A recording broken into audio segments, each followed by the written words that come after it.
বৃষ্টি আসছে, আমরা একটু বৃষ্টির দোয়া পড়ি। আল্লাহুম্মা সাইয়্যিবান নাফিআ, আল্লাহুম্মা সাইয়্যিবান নাফিআ। এ দোয়ার অর্থ হলো, আল্লাহ আপনি এমন বৃষ্টি দেন যে বৃষ্টিটা আমাদের উপকারে আসে।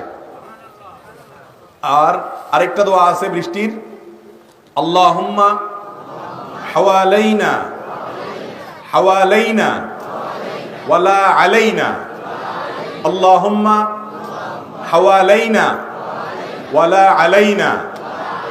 এর অর্থ হলো, হে আল্লাহ আপনি আমাদের আশেপাশে খেতে খামারে বৃষ্টি দেন, যেখানে বৃষ্টির দরকার, আমাদের উপরে বৃষ্টি দিয়েন না। দোয়া করার মালিক আমরা দোয়া করেছি, কবুল করার মালিক কে? আল্লাহ রাব্বুল আলামিন। এই যে মনে করেন বৃষ্টি যখন হবে, আপনি এই দোয়া পড়বেন। এই সুন্নাতটা নবী করিম সাল্লাল্লাহু আলাইহি ওয়াসাল্লাম, এই সিস্টেম শিখাইছেন কে? আল্লাহ রাসূল সাল্লাল্লাহু আলাইহি ওয়াসাল্লাম। হাদিসে নবী করিম সাল্লাল্লাহু আলাইহি ওয়াসাল্লাম বৃষ্টি হলে এই দোয়া পড়তে বলেছে। বৃষ্টি হলে আপনি যদি দোয়া পড়েন, তাহলে নবী করিম সাল্লাল্লাহু আলাইহি ওয়াসাল্লাম যে দোয়া শিখিয়েছেন সেটা পড়বেন।